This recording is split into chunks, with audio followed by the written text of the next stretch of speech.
So you're an environmentalist and you've been doing work in Havoc Meadow in Dumbarton to encourage wildlife and flowers to grow. Can you tell me a wee bit about that? So Havoc Meadow is a secret jewel in Dumbarton's crown. I've not really developed the area. I've just come to realise its value. Originally picking litter there with the Friends of Dumbarton Foreshore, and we bumped into a group of naturalists who'd come from Glasgow, and they had all their clipboards and their hand lenses and were documenting all the plants on the shore. And of course I went and chatty Cathy me went and said hello, and they told me all about there were 377 species of plants on the shore just at the Havoc, and I was amazed. And so I started to take more notice when I was walking the dog, and started to see all these little mini beasts and flowers that I'd never seen before, and I didn't know the names of, even though I've always been interested in these things. And I started to send some of the more unusual ones to the Glasgow Natural History Society, and realised that actually this was a very special habitat. There are lots of different micro-habitats down there at the Havoc. You've got the shore, of course, which isn't barren anymore. It's got lots of vegetation on it, which brings lots of special animals. And then you've got the crossover between the shore and the meadow, and we've got rare birds there like the grasshopper warbler, which sounds like a grasshopper but it's a bird. You've got damp grassland with cotton grass and special kinds of flowers, and then you've got that big cliff, a Brucehill cliff, which is famous right back to Blind Harry, who said that the cave was used as an escape route. That's got water running down it even in dry times. So it's got lots of ferns growing on it. It's got a big colony of a rare fern called the royal fern, and lots of other special ones. It's that mixture of different habitats. There's a stream running through it as well. Altogether, more species than a place that's all the same. It's got some woodland as well. So if you want to see loads of different things that you've never seen in just one place, it's a great place to visit, and it's easy to get to. So why is it so important to keep this area growing? So we have this idea that if an area is green, like a park or a field, then that's a green space. But really it's not any more use than a concrete car park, because when the grass is cut right down, it never flowers. So it's no good for animals to feed on. There's no seeds for birds. There's no leaves really for caterpillars. It's too short for anything to hide in. So you maybe get 2 or 3 types of plant. You'll get a few bits of clover that never flower, and maybe a few dandelions. But if you just leave it to grow until it flowers, after a few weeks you'll start seeing wee wildflowers in it. The cuckoo flower, which is that little pink one you get in spring, that's the food plant for the orange-tipped butterfly, which you might have seen knocking about. It's just a white butterfly, but it's got orange at the end of the wings. So even there, if you've just mown your lawn maybe once a month instead of 2 or 3 times a month, that cuckoo flower is going to flower, and those butterflies are going to be able to reproduce. Most people around here will know it used to be a council tip, 1954 to 1980. Before that, it was used for cattle and lots of other uses in between. Locals telling me there was a piggery down there, hen runs, people used to keep greyhounds down there.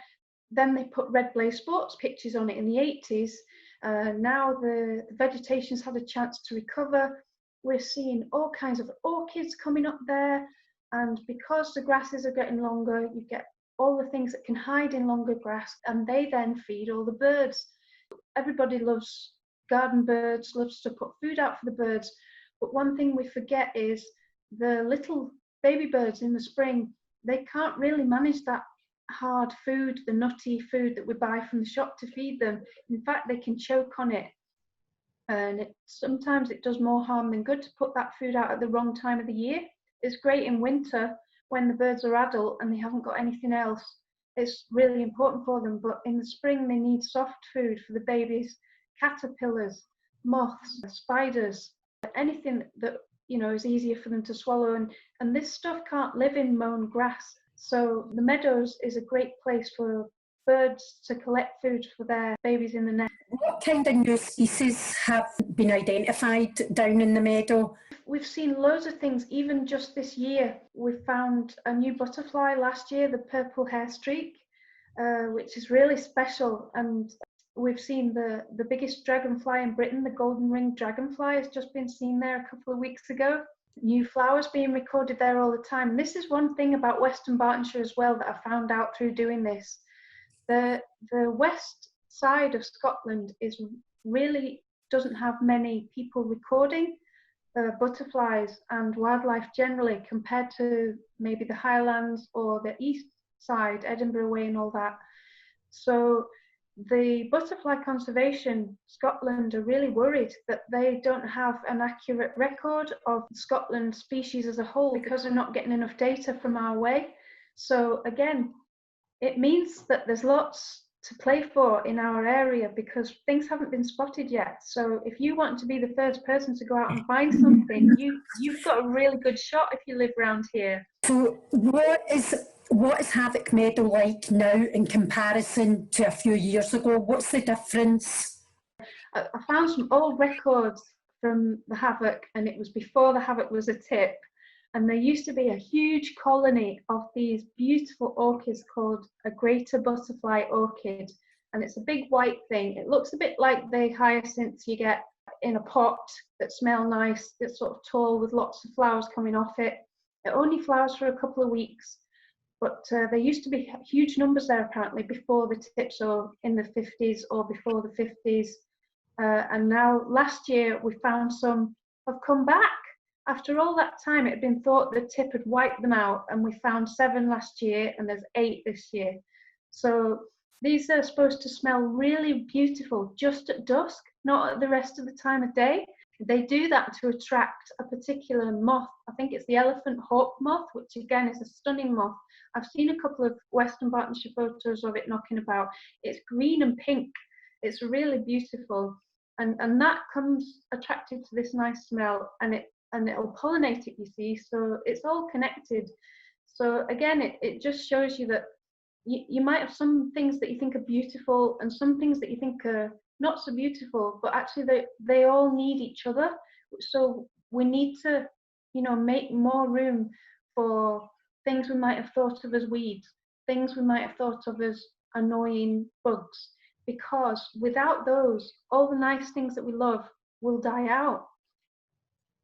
So what do people in the local community do to encourage the growth of wild plants that encourages insects? What can they do within the community to help? What we're seeing in the wider area across Scotland and Britain is a trend now towards rewilding. There's a hashtag going called Grow Don't Mow, which is about mowing less often. The idea is that you can leave some areas of your garden do their own thing, maybe put a pile of branches so that beetles can hide in them. One thing I found out recently that's really important is see your dead leaves that fall in the garden in the autumn. Yep. Don't bung them in the brown bin, because there's loads of stuff hiding in there that needs to keep warm till the spring. I've been doing it too in the past, just throwing it all in the brown bin, all nice and tidy, don't want the neighbours to talk. But actually, if we're doing that, we're throwing away nature. So what I do now is I put it just pile it in a corner and maybe stack some rocks or branches around it to stop it blowing about, and just leave it there. And then the little mini beasts can emerge in spring, and they'll still be there for another year. And then again, the same with the open spaces, the shared spaces. We used to think that there was lots of wildland where the houses aren't, that nature could go and be there instead. But in fact, where that might have been true 100 years ago, now it's all intensively farmed, pesticides, only one crop in a big area, so there's no variety of food plants. So there's not other places for the nature to go, and we have to learn to live alongside it a little bit more. So Zoe, do you think long grass is better than wildflowers? So yes and no. Long grasses are in fact flowering plants, so they are wildflowers, but obviously as humans, we like all the bright coloured white wildflowers, like the cornflowers and the marigolds and the big daisies. These are beautiful and they are useful to bees, but they're not really native to West Scotland. They're not what grows in the meadow. They don't really belong here. So, for example, the leaves of them are not going to be any good for the caterpillars of the butterflies that we love. So, whereas in the meadow, you don't just get one or two kinds of grasses like you do on a football pitch. There's dozens of different kinds of grasses with different associated insects for each grass. So what we could do is have a nice mixture where there's grasses and big pretty flowers mixed in. And if we have some of the native flowers as well as some of these pretty flowers, then there can be something for the humans to enjoy without making it barren to the wildlife that should be here as well as us. So yes, we can have some nice areas with the beautiful wildflowers that are really primary colours, but we do also need to learn to love those more subtle, smaller wildflowers. That's our heritage, those natural looking muted tones, that's how it's supposed to look here. And that's, there's a lot of ancient history tied up in that. That's the ancient history of the land. We're all learning together to make these changes to try and save things for the future generations. If there's places where we don't need to walk, if there's places that we don't need to play football or for kids to play, then maybe we can allow those places to grow unchecked.